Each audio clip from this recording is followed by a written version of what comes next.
Good evening. We're gonna get started.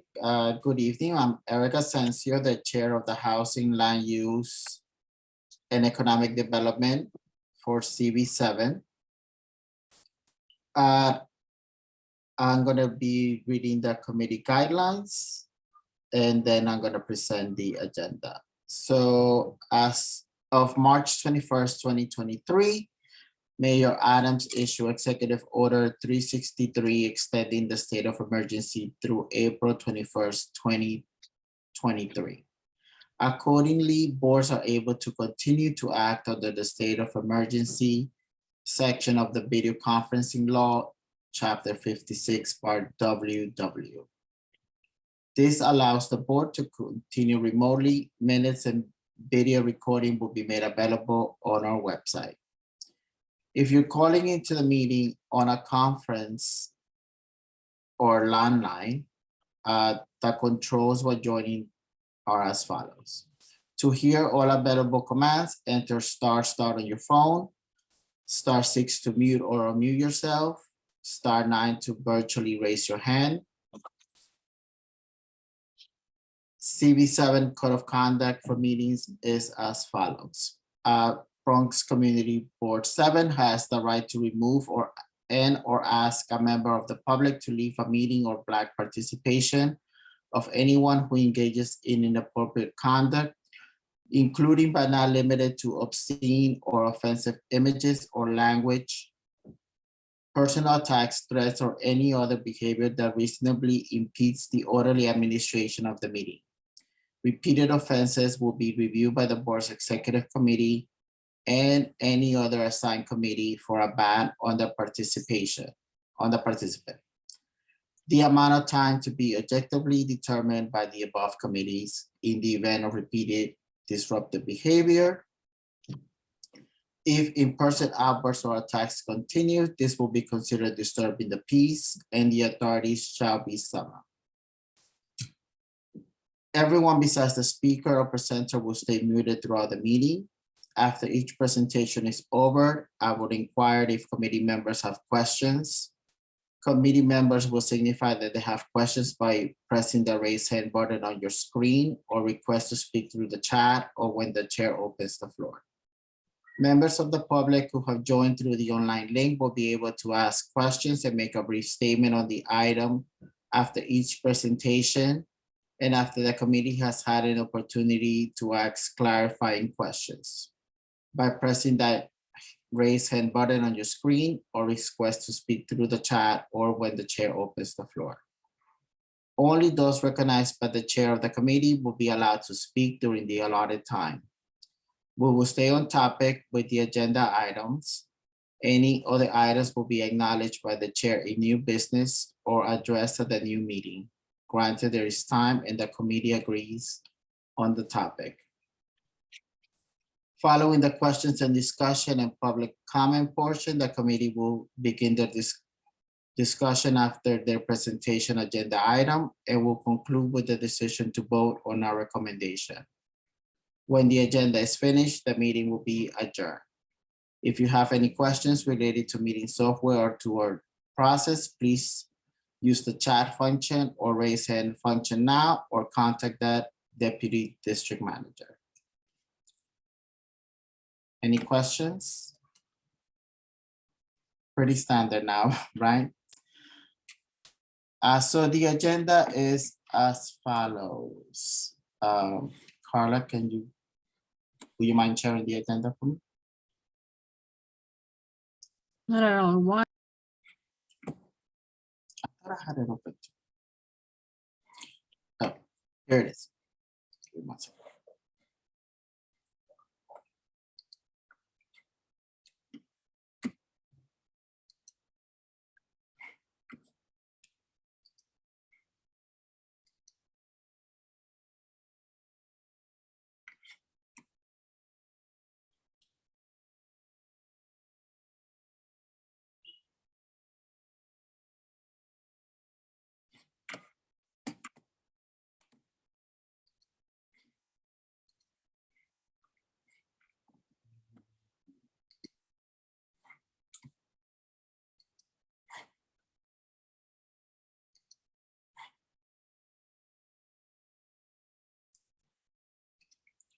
Thank you.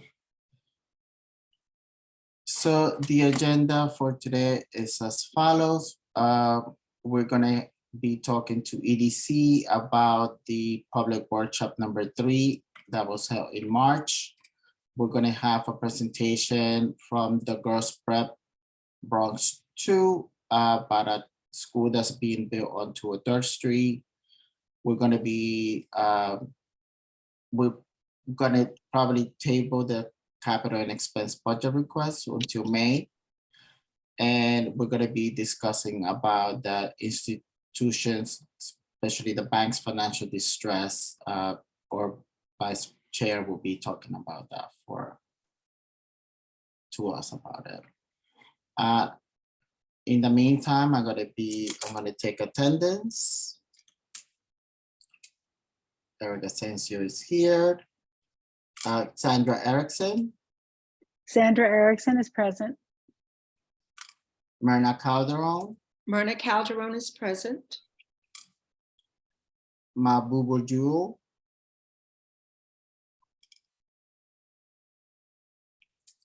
Edgar Ramos, Edgar Ramos is present. Helene Red, Helene Red is present.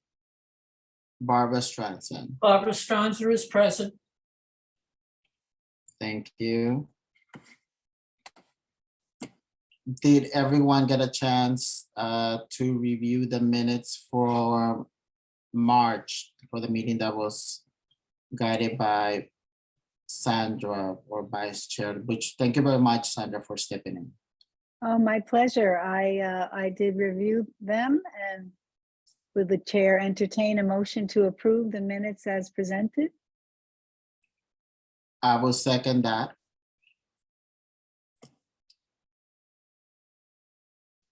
Anybody else have comments on the minutes? If not, everybody say aye to approve. Aye. Aye. Aye.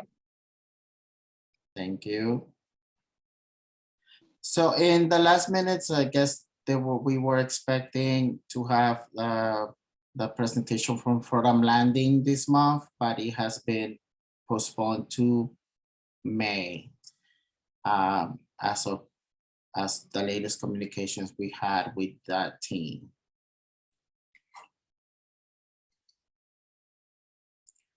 So as a follow-up from previous months, we got an email from Project Renewal, who is the people building at 2880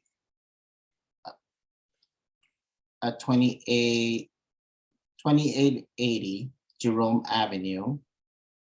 And they gave us a 6-month construction info, which basically states that there have been ongoing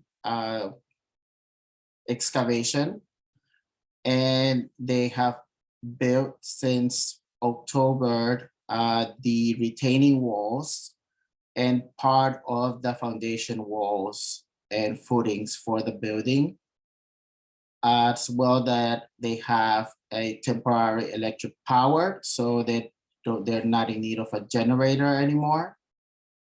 And in the next 6 months, they anticipate the project to start coming out of the ground. They're still working on the foundation.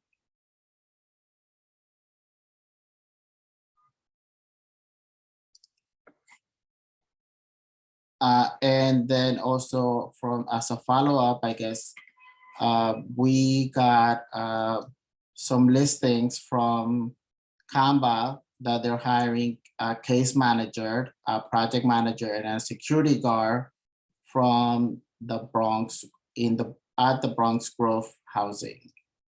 I think the staff is going to be e-blasting those very shortly.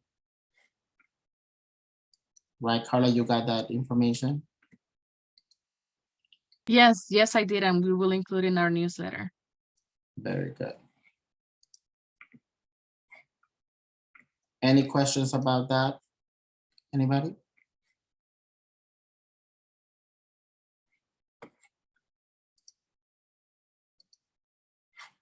All right, so moving on with the agenda, we're gonna turn it over to EDC. Indert or who's gonna be presenting for us today? Yeah, I'll be taking it. Do you mind granting me access to share screen?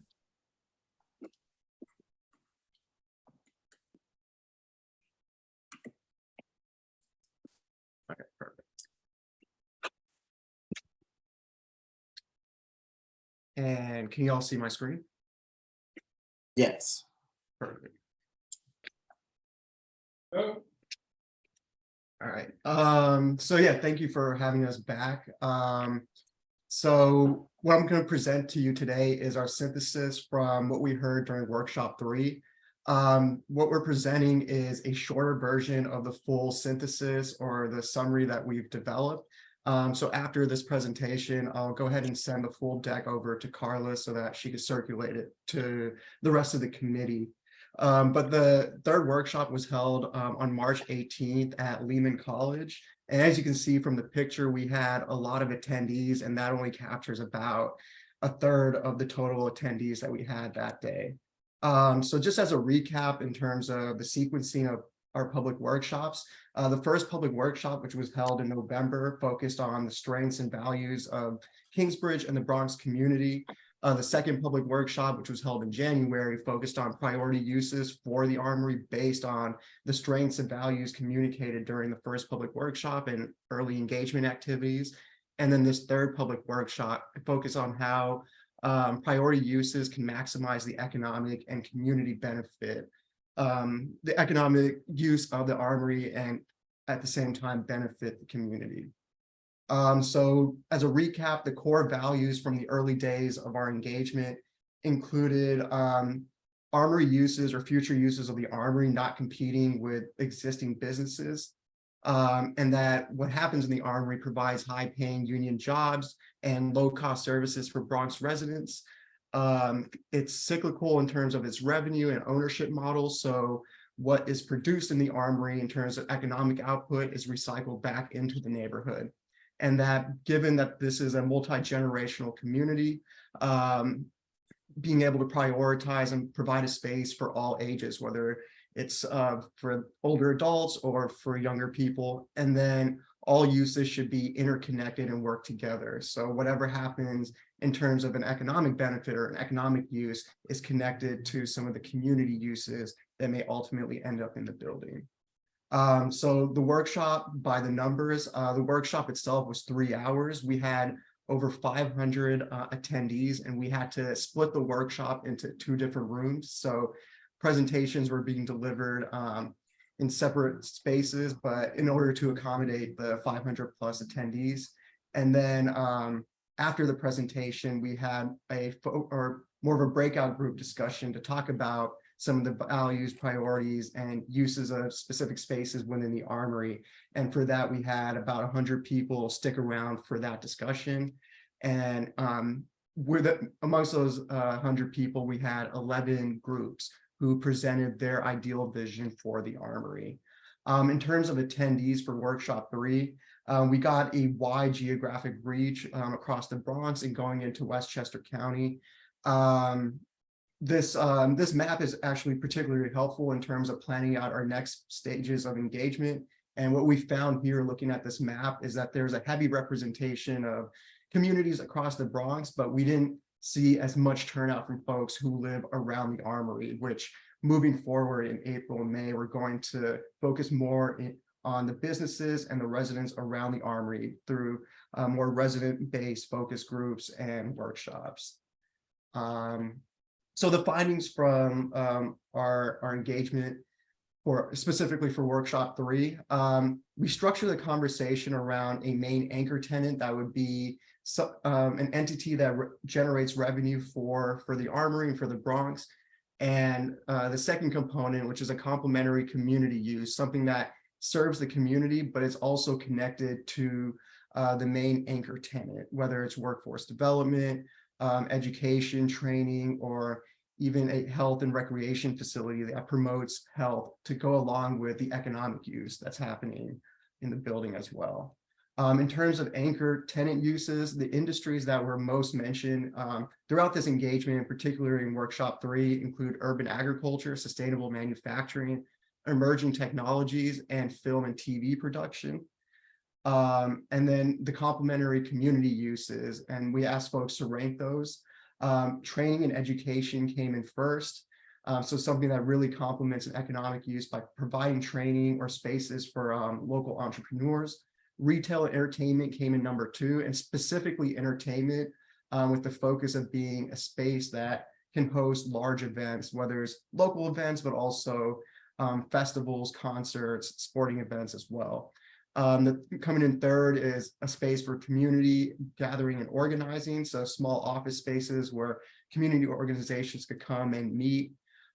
Fourth would be a cultural attraction such as a museum, and coming in fifth was recreation and fitness. And despite just based on these workshop participants, recreation and fitness came in fifth, but we've been hearing that throughout this process. So even though it came in fifth through this workshop, it does rank really high in terms of the totality of our engagement.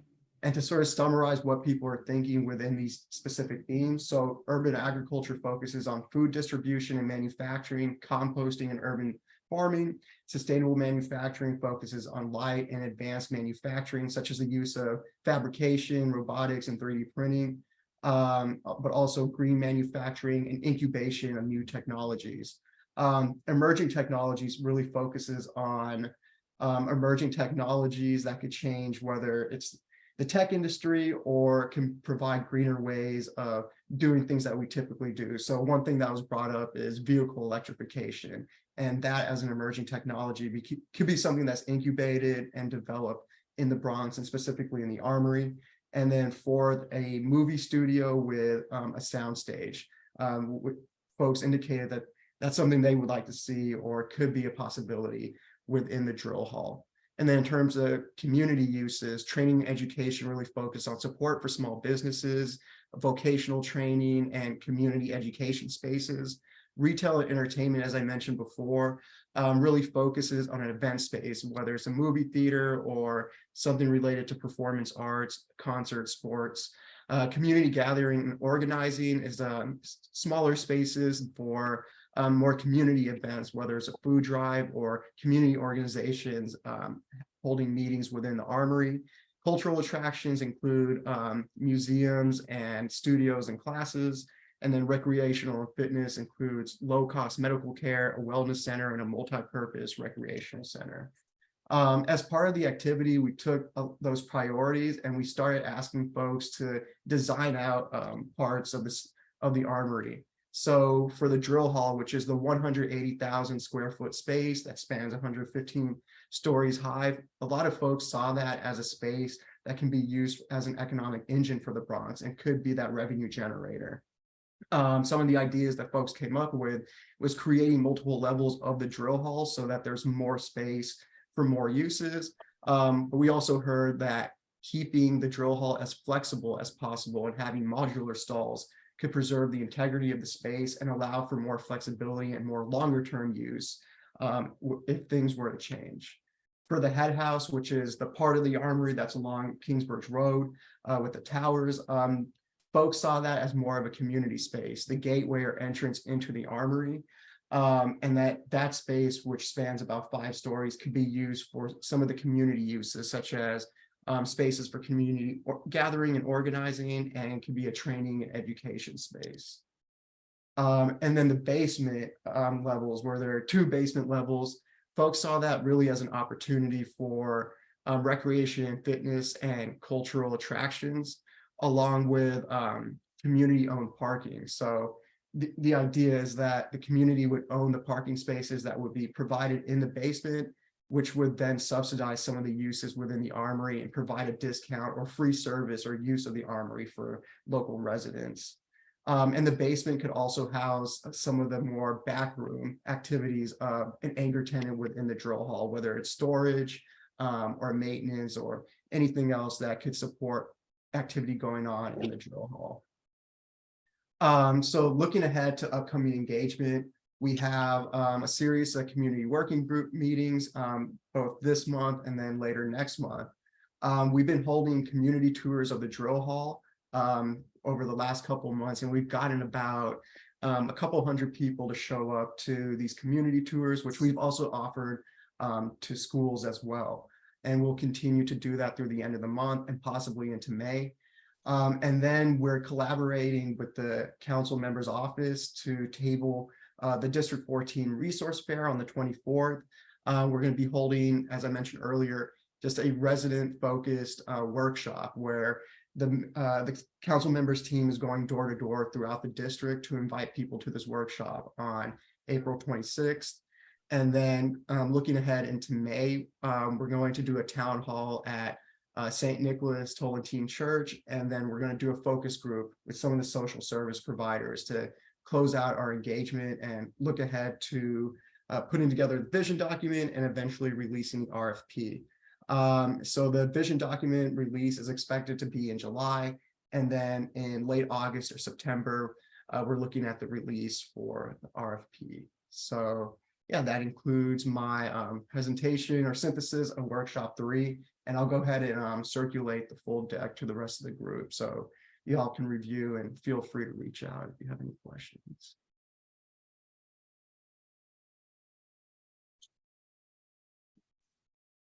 All right, thank you, Ender. As always, a lot of great information for that you gathered. Any questions from the committee?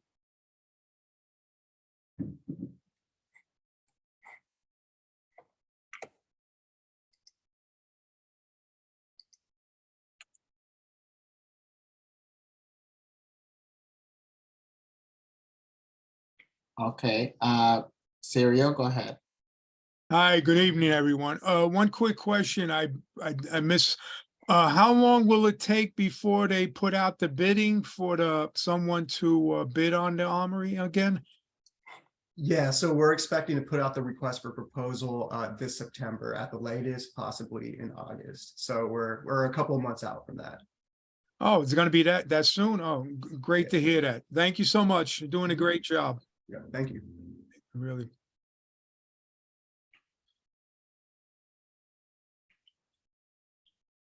Any other questions from the community?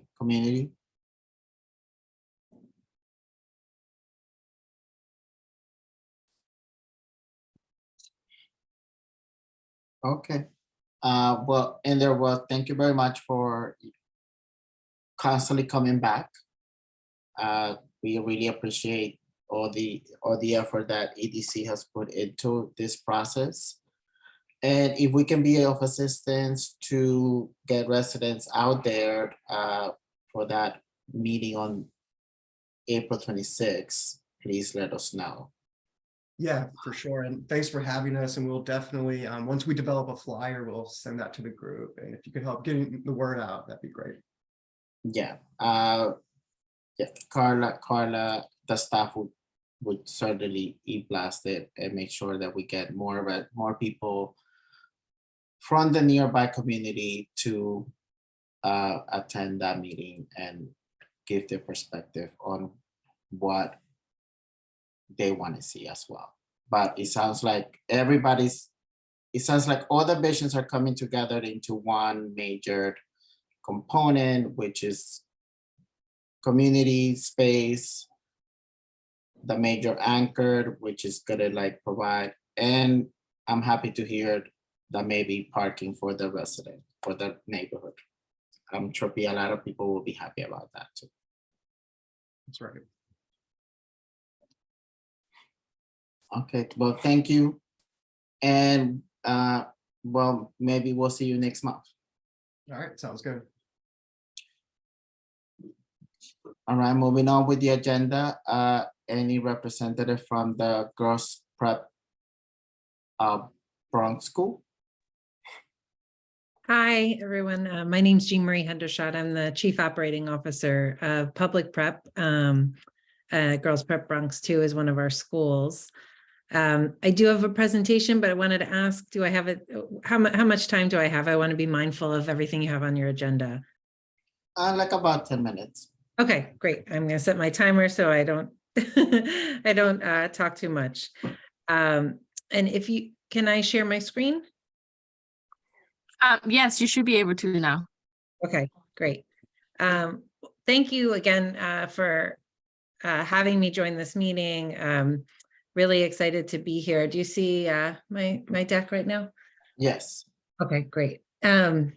Really excited to be here. I, again, am the Chief Operating Officer of Public Prep, and I'll tell you a little bit more about Public Prep and our history and Girls Prep Bronx 2, which is our youngest school, but is already in operation and excited to be moving to the community. And so want to tell you a little bit about our schools, what we're about, and the building that you see going up quicker and quicker now on 203rd Street. So we are a network of single gender public charter schools, so girls' schools and boys' schools, predominantly in the Bronx, but we do have 2 schools right now on the Lower East Side. Our flagship and original school opened in 2005 on the Lower East Side, Girls Prep. And the wait list was so long and the demand was so high, and we had families coming from the Bronx that we decided to open a second Girls Prep on Kelly Street in District 8 in the Bronx in 2009. And then our families were really happy with the school, but said, you know, this is great, but where am I going to send my son? And so a bunch of families, our existing families, came together and really pushed us to open Boys Prep. And so we then opened our 3rd school, which is Boys Prep on 151st Street in the Grand Concourse in District 7, about 10 blocks from Yankee Stadium. And that's where our Girls Prep Bronx 2 school has been housed for the past 3 years as they've been kind of slowly growing. And then we also have 2 middle schools, Girls Prep Lower East Side Middle School down in the Lower East Side, and Girls Prep Bronx Middle School in a different building in District 8 on Caldwell Street. So that's our group of schools. And again, we are public, tuition-free charter schools. I see somebody here in the waiting room. Is somebody else gonna? Okay, looks like they got admitted. And so just a little bit about our mission and vision. Our schools really, take a scholar-first approach. Our tagline is about helping to develop our students, the power and promise within. We really believe each of our students, our scholars, as we call them, have an inherent greatness. And our job is to provide them with the resources and good teachers and opportunities to help them achieve that greatness and develop that greatness at school. And so our schools are really community-based schools, a strong focus on relationships with families. And we do that in a sort of a unique way, which is the single gender model, which many of our families have sort of been drawn to because either of their own education experience or past experience or just preference. And so these are our campuses. And then pre-prep, we have pre-prep at 3 of our schools. That's our pre-K. We're the largest provider of pre-K of any charter school network in the city. We have 4 classes at our Girls Prep school, 4 classes at Girls Prep Bronx 2. Those classes will remain at Boys Prep, and then we will open more pre-K seats in District 10, once we move and are granted permission to do so into the 203rd Street building. We currently serve about 1,800 scholars in grades pre-K through 8. A smaller portion of those students are pre-prep students. 83% of our students qualify for free or reduced price lunch. About 26% of our students receive special education services. And our students are predominantly Latino or Black African American, though we do have some students of other racial and ethnic backgrounds. And just a little snapshot about our teachers and our faculty. And I'll just share, apologies for the dog in the background, a quick overview of our team. This is our CEO, who regrettably couldn't join us tonight. She's just back yesterday from a medical leave, so she's just kind of getting caught up and so easing back in. But Janelle Bradshaw is our CEO. Prior to being CEO of Public Prep, was the superintendent of our schools and had formerly been a principal in Cambridge, Massachusetts, but she is a Bronx native and a graduate of Smith's College and All Women's College in Massachusetts. So she's really rooted in the idea of empowering women through a single gender education. Her youngest daughter, Vanessa, actually was a student at our Girls Prep Bronx school and just graduated last year from the school. And this is our leadership team. This is the group that runs the organization and supports our 7 schools. And I oversee buildings and operations and sort of all the details that make the trains run on time at schools, in addition to the construction of this new facility for our Girls Prep Bronx 2 building. And here are our principals, and I just want to point my cursor to Principal Nolani Gabriel Holt. Nolani, Miss Gabriel Holt is the principal of Girls Prep Bronx 2, and she has actually been recently out and about in the neighborhood and I think is planning to do an event at the Jerome Park Library next week with some families, and is looking forward to attending and doing a presentation at the April 24th Education, Arts, and Libraries Committee meeting. So I think you will be hearing a lot more from her as the school's principal. And this is, and pardon the photo, this is actually just from, it's not the clearest photo, but this is a rendering of what the school will look like when complete. This is the outside that will be on 203rd Street with the marquee. It's a 6-story building, and I'll give you a little bit more about the details. So the planned opening is June. We expect to get occupancy of the building in June 2024 to welcome students for September 2024. At full capacity, I'm almost at my 10 minutes. At full capacity, we intend to serve 960 students, grades, but in our first year, we'll only be grades pre-K through 4, and we'll grow each year as the students age. We will have elementary and middle school girls in the building, and the building has a full middle school regulation size gym, which we hope can be a community asset that can be used, evenings and weekends in the community. It's really a beautiful gym, as we've seen in the renderings. 2 outdoor playgrounds, and then a cafeteria with a performance stage, as well as a library and music room, some art and science rooms, and small group rooms for student supports. So this is sort of full scale picture of what the building will look like. And just a glance at some of the initial renderings of what the lobby and cafeteria, gym, and one of the playgrounds you'll see, and I'll show a second playground feature. And so this is kind of an aerial from the back side of the building where there's an elevated playground with a little track and then a smaller playground for the girls. And so just to kind of reiterate, this is not a brand new school that's opening up. Well, it will be a brand new building. Girls Prep Bronx 2 is currently serving 235 girls at 192 East 151st Street at our Boys Prep building, outgrowing that space, and we need to make more room for the boys for whom that building was built. And so we've been incubating. So our plan is that next year we will move into a 1-year temporary space from the DOE, waiting for final approval from the DOE for that. But at 124 Ames Street, and I just looked it up, that's about a 3-minute walk from the Kingsbridge Armory. And at the end of that year, assuming all construction is on time, we would then move into 263 East 203rd Street.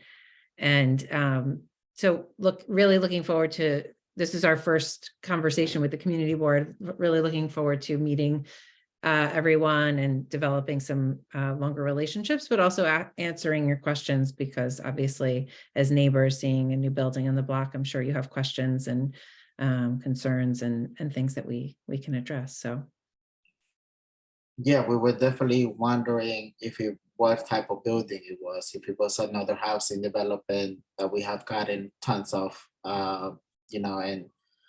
so having a school definitely will add to the infrastructure of the neighborhood, which we have been asking for DOE to provide us with more seats. So hopefully this will help that burden on other schools as well. So I'm gonna turn it over to Myrna. Hi. Hi. My name is Myrna Calderon. I'm a big fan of charter schools, so I'm happy to see one coming to us. The issue, I was just a little concerned when you said the children are coming from 152nd, so I'm assuming you're going to be providing some kind of transportation, because now you're taking these children out of their community, and that becomes a burden for younger children. You know, high school doesn't matter, but when you're talking about 6th grade and under, it's a problem. So, and I hate to see kids on public transportation if we don't have to do that. Yeah, it's such a great question. So this has been the real challenge when we opened the school opened during the pandemic, and we decided let's start them at this boys prep building. And we told families when we opened, we are eventually going to be moving further north. And, you know, a lot of families said, okay, well, we'll give you a try. And so we're going through this process right now of calling all of our families, like, are you going to come with us to District 10, or, you know, what's going to work for you? So I think about 70% of our families will move north with us. We have a school, some are saying they want to transfer to our other girls prep location in District 8. So some will transfer there. Some are saying, you know, because of childcare, transportation, work, all the things that get in the way of, you know, of the day-to-day are making other choices. We are looking to do yellow busing. We're also looking, because we have a lot of families with siblings at boys prep, we are looking to do a sort of a bus that does a pick up at boys prep and then drop off at girls prep Bronx 2, and then sort of does the reverse commute as well. Because for many of our families, they're like, I really want my son here and I want my daughter with you, but you know, it's a good 15-20 minute drive, and I don't know if I can do both. And so we're just sort of confirming interest in that and seeing if it is viable for us to be able to organize that kind of a transportation plan. But we have talked to our families, and many have said that would be the thing that would most interest them, is a way to allow them to get their boys to boys prep and their girls to girls prep Bronx 2, through some kind of a transportation van or bus arrangement. So since you mentioned that there might be some students that won't follow, so that would mean that there'll be some seats that open up for some community board 7 students that may want to attend the school. We would love, yeah, we have, and I'll share information. We just had our lottery, but we have not filled all of our seats yet. We do have open seats. And so, and we've been actively recruiting in the community board 7 in District 10.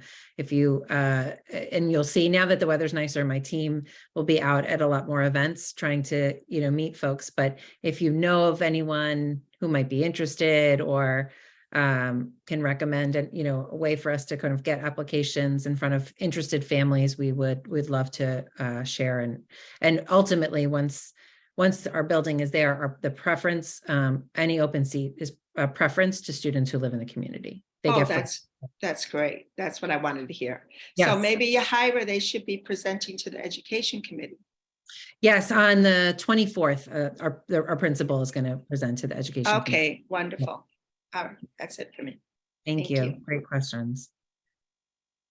Helene. Hi, I have 3 questions. I agree with what Myrna said. It's, you know, the transportation things for the kids, and it would be so sad that, you know, the kids that was with you can't follow you due to no busing.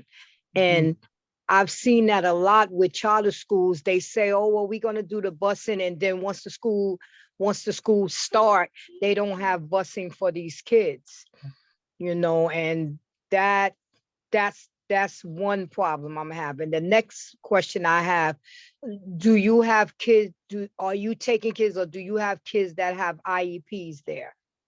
We do. Are you taking kids that, I mean, how many do you have? That's what I'm asking. How many Yeah. are you having?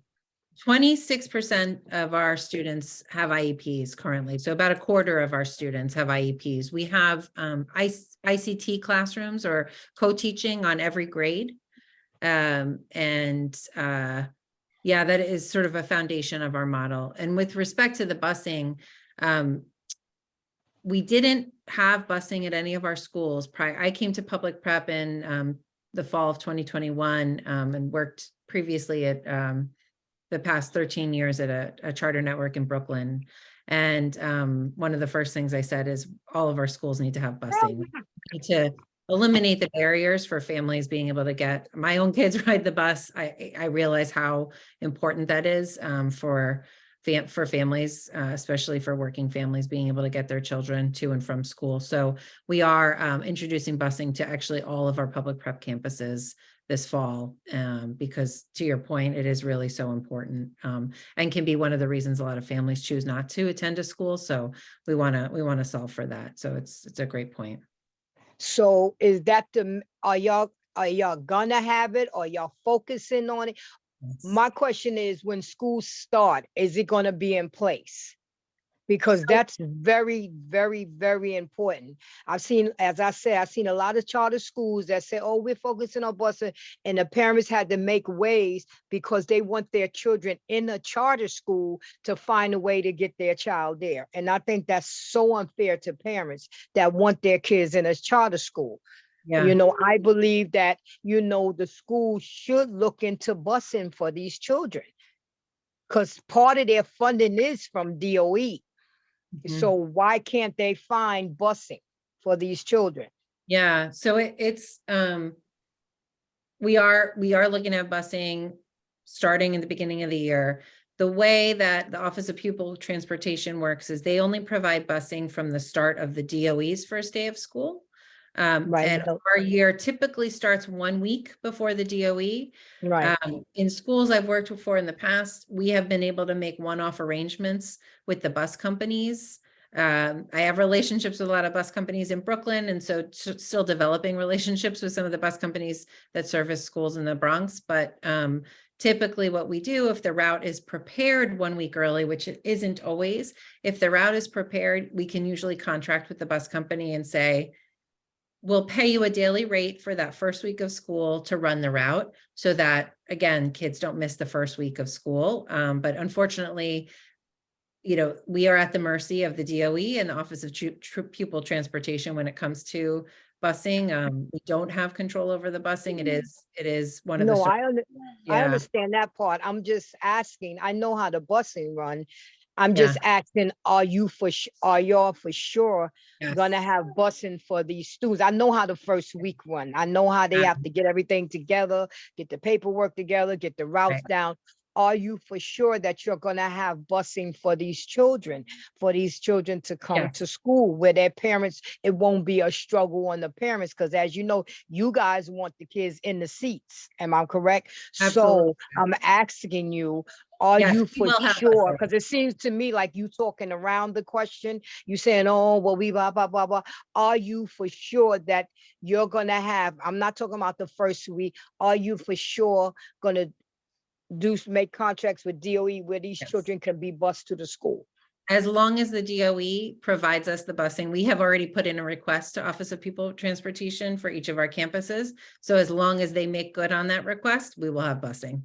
Okay. And I think it also depends on how many families actually transfer with you to the new campus, right? And the routes, it's a little bit of, I mean, I don't envy anyone at the Office of Pupil Transportation. It looks like a very, very difficult job to route, you know, so hundreds of thousands of kids across the city, but they do. But they have did it. They've did it. Yeah, I've they seen figure them it do out. They do, yeah. So based on students who are a mile away from the school or more, and if they live on the route that OPT is able to design, any student who qualifies, you know, and is. Please stop routed. muting me because I'm talking and asking her questions and I'm constantly getting muted. And I think that's rude. Thank you. Okay. Any other question, Henny? You keep muting me. I don't have a chance to No, actually. I'm not No, muting I'm, you. I don't, I'm. somebody is muting me because it keeps saying the host is muting me. Somebody is muting. I'm not muting myself. No, No, that's it. Thank you. no one is muting you. I'm not muting you. All right, thank you. But that's what Okay. it's saying on my end. It says the host is muting you. But thank you. Okay. Barbara? Good evening. I live in the community and I have concerns about busing on that particular street. 2/3 Street is extremely narrow. Right now, we have 2 high rises under construction, which means there'll be more traffic in the near future. And I wasn't able to see from your diagram whether or not you have a circular drive in front of that building. We do not have a circular drive. It is a good question, and it's one I'm concerned about as well. When I was at the site, the last time I was at the site was in late February and asked that very question. What, I mean, right now they're bringing down trucks down the street and it does look very, very tight. So we're trying to figure out whether we get to decide or whether we have to work with the bus company on where the drop off would be. So it is something we are actively working on, and it is a great question because it made me nervous to see how could you get, a bus down the street, efficiently get students on and off without creating a huge backup. So we'll definitely be working with OPT and with the bus companies to figure out what, and probably DOT to figure out where will the bus, their designated bus pull-up spot be. Thank you. Please keep us posted on that issue. Yeah, great question.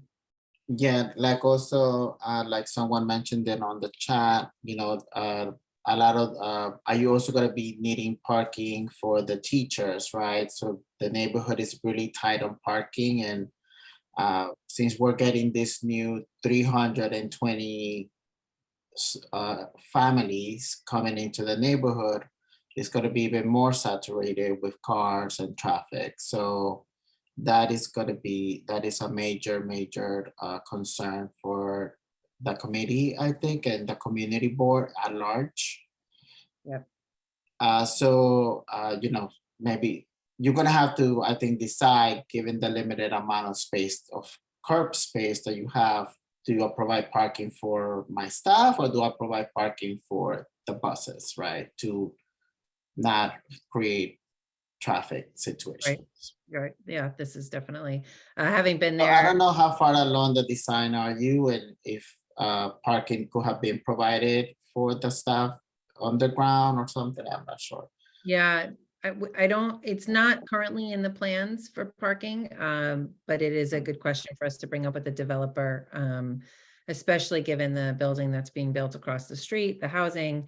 It does seem like that will create additional congestion. Currently, many of our teachers at our other schools do come to work through public transportation.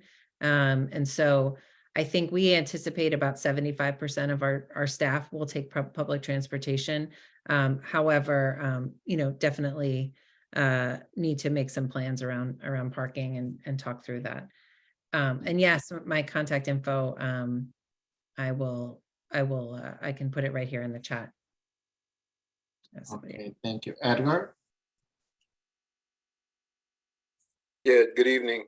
I got a question. I mean, I know it's kind of late in the mix because the building's already going up, but was local hiring considered at all when you guys started your construction? Yeah, that's a great question. I believe that is a priority for the developer. We are leasing the space from a developer who is building, and I believe that actually was something we specified in our lease. And so I don't want to misspeak or speak out of turn here. So let me confirm. I'll talk to the developer tomorrow just to confirm kind of what the hiring process was. I'm assuming it wasn't built through the building trades, right? So these were non-union builders building this, right? That's not my understanding, but I don't want to, again, I don't want to speak out of turn. I'd rather, if I can get your contact information, I want to get the facts from the developer so I can get back to you with, exactly what the staffing configuration was. Okay, thank you. You don't mind putting your contact in the chat, I will follow up. So, and who is the developer in the GC, do you know? Yes, the developer is Boulevard Construction.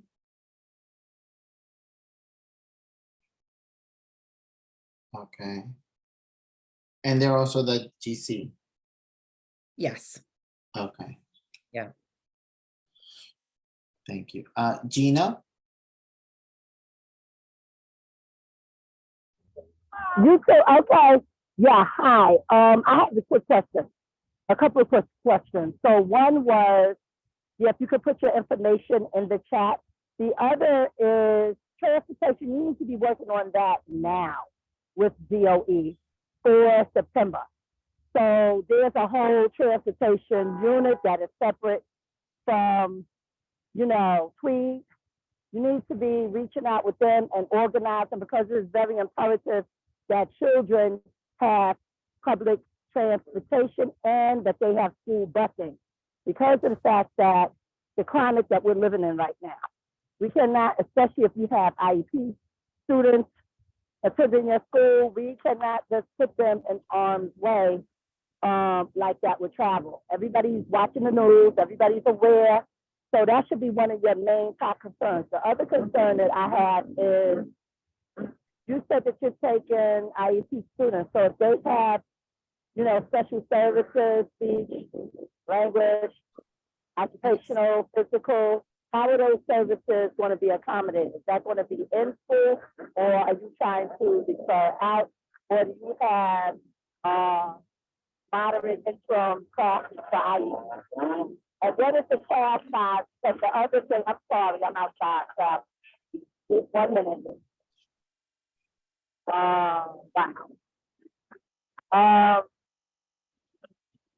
If I could go, just give me 1 second while I just don't hit my stop. So your first question, Gina, is basically related to the busing also, right? Yeah. Okay, no. The other thing is, Oh. Looks like we lost her. Oh. I also have trouble hearing her, so. I can speak. I can Encourage speak to the to the busing session. Education Committee meeting where it can be continued. Yes, definitely. And I think that's April 24th, right, Carla? Yes, we'll be there. Yeah. Yes, Monday, April 24th Okay. at 6:30 p.m. Syria? Yes, good evening. I'm a resident of the area, and I am so happy that a building is going up in a neighborhood that's not going to be housing people. And it's just like, I'm shocked that they're finally listening to the community, that we don't have enough schools in our community to accommodate all the children coming in. But my one concern was you're leasing this building. You don't outright own it. How long is your lease for? And what happens if something goes bonkers and you're no longer here? What do we do with this empty building? Yeah, that's such a great question. So it is a long-term ground lease, a 70-year lease arrangement. I believe it's 67 or 70 years. So it is a long-term lease. We anticipate, it is constructed as a school. And as long as there are kids, there are schools. So we do anticipate, this being a long-term home for us. It's just, as a public school, this was the most financially viable way for us to sort of and create a new school building, was to partner with with a group that would lease to us. And so this is a pretty typical arrangement. This group has done a couple of charter schools throughout Harlem and the Bronx and over the past 2 or 3 years. So we are we anticipate this to be a, obviously a long-term relationship, but it is a good question. And it's one our board has asked and one we've asked ourselves and, and really tried to make sure we've poked a lot of holes in the arrangement. Well, further down the road, then it seems like you'll be having a lot of room for our district kids to be able to attend this Yes. in the near future, being that you're going to have a 67-year lease. And God bless you for really doing that. Really, that's remarkable. Thank you. Thank you. We are really excited to be moving north. We've done a lot of research about, there are a lot of charter schools in certain parts of the city, and almost too many in some parts. And we've realized there are a lot of students, a lot of kindergartners in District 10 and more with all the housing, more, it appears that more students will be coming. And so we really want to be able to fulfill family demand and serve the community. One of the reasons our schools previously didn't have busing was that they were intended to be community schools where, kids could walk to school, but that doesn't always work out that way because sometimes families, want a school that's closer to their job or for whatever reason. And so we just realized busing is something you have to add to really accommodate all the different needs of families. And so to the question earlier, we've been in touch with OPT. We've already submitted our application. Again, we've done everything we can on our end and are just waiting for the green light from them. But run a number of schools in Brooklyn and know the process. And so we'll be hopefully as long as we can continue working positively with them, we'll have the busing for the first days of school. And again, we're not going to be open in in this permanent location until September 2024. So we'll be at a temporary location for next year, but also in the district. Okay, great. So welcome to the neighborhood, and let us and just keep us abreast of your transportation plan and your occupying the curb.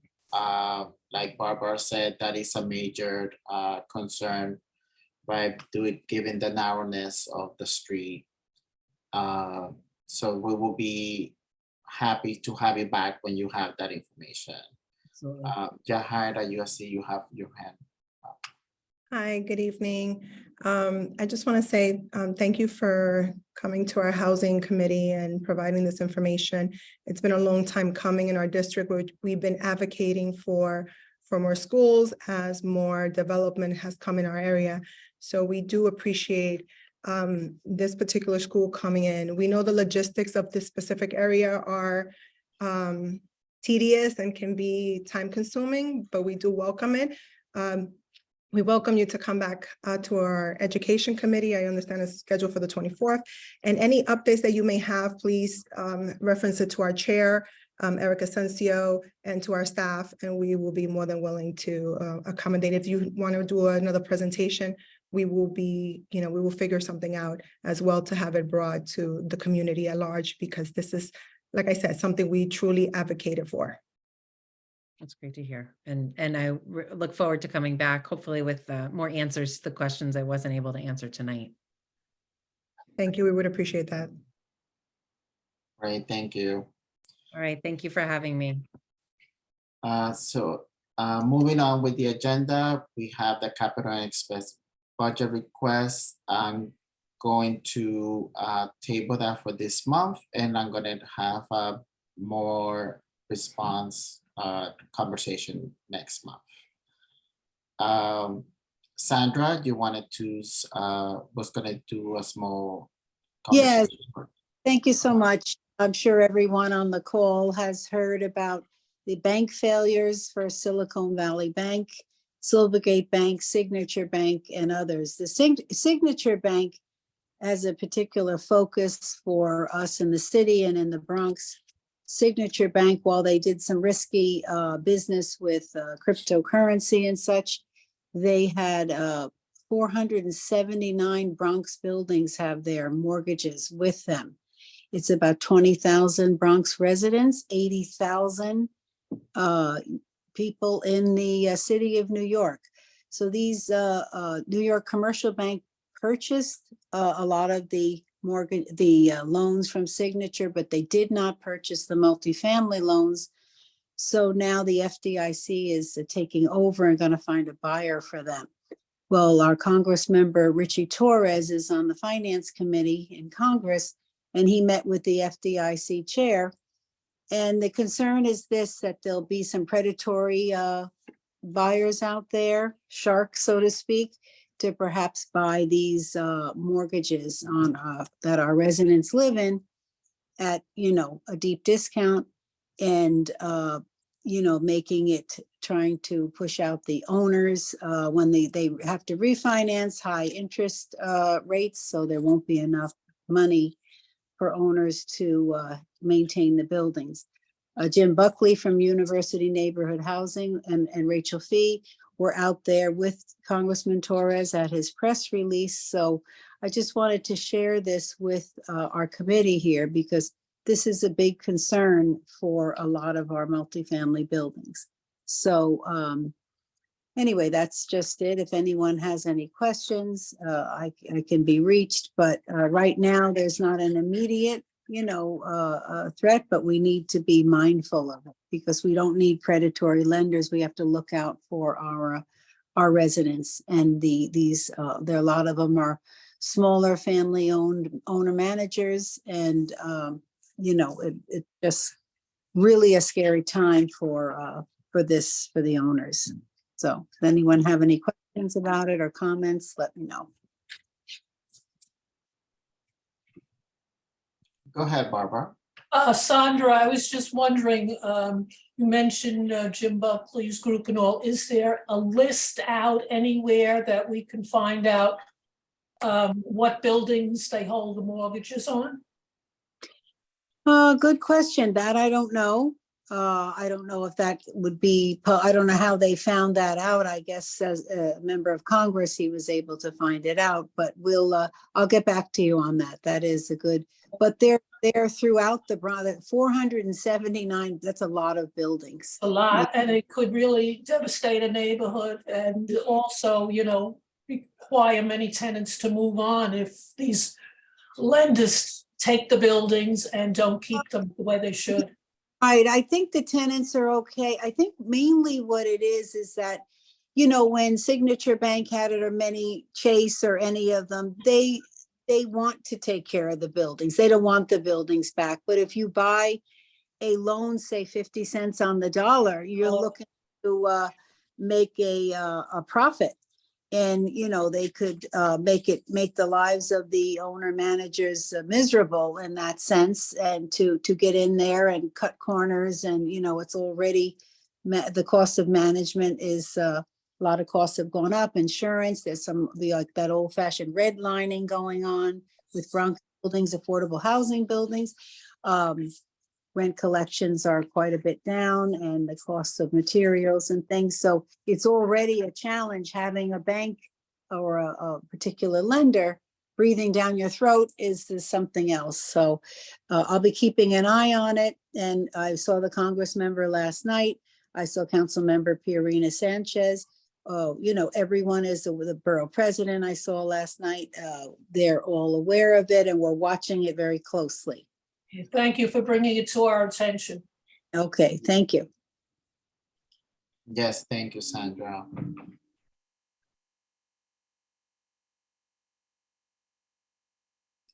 Anthony saying that you are correct on that most collapse via interest rate risk. Yes, okay.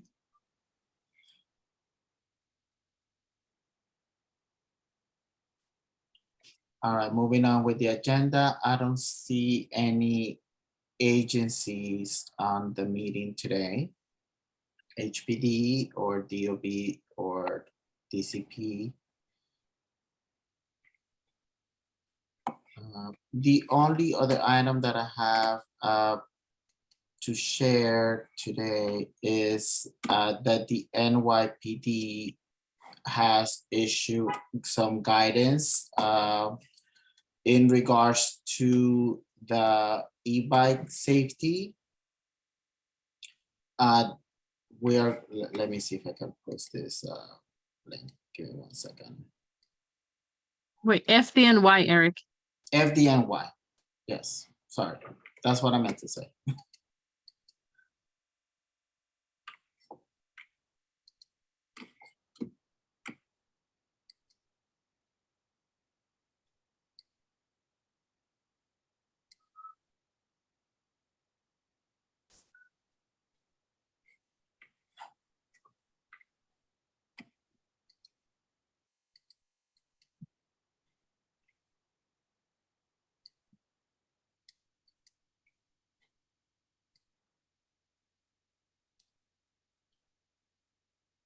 I think I got it.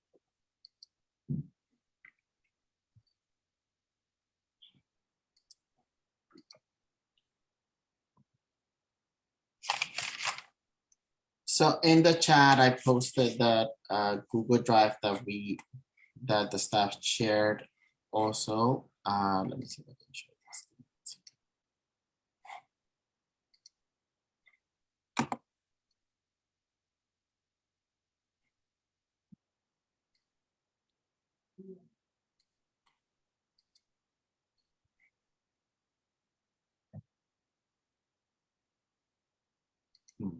Okay, I'm sorry. I cannot share it right now. It's not giving me, there you go. Thank you, Carla. So given the several apartment buildings and the big supermarket fire that we had also, based on these lithium batteries from the e-bikes that are not being charged correctly, or they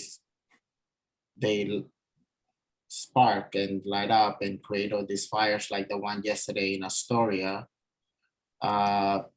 So that FDNY has issued this guidance to basically make sure that you use the correct chargers, right, to charge this at home, and that they're certified by something that the city council was also looking to ban illegal plugs for charging these e-bikes batteries.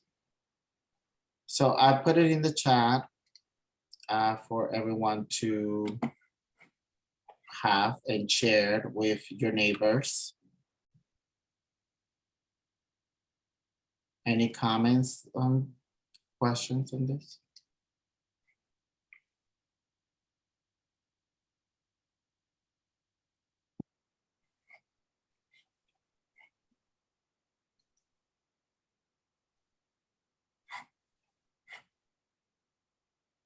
Okay. Well, if we don't have any more comments, so the next meeting day will be May 9th. We hope to have on that day the presentation from Fordham Landing South and any other topics that you guys would like to see on the agenda.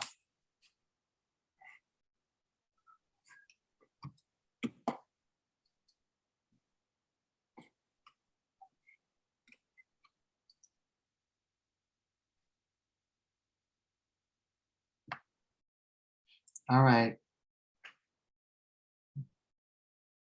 Boy, hearing none, can I get a motion to adjourn?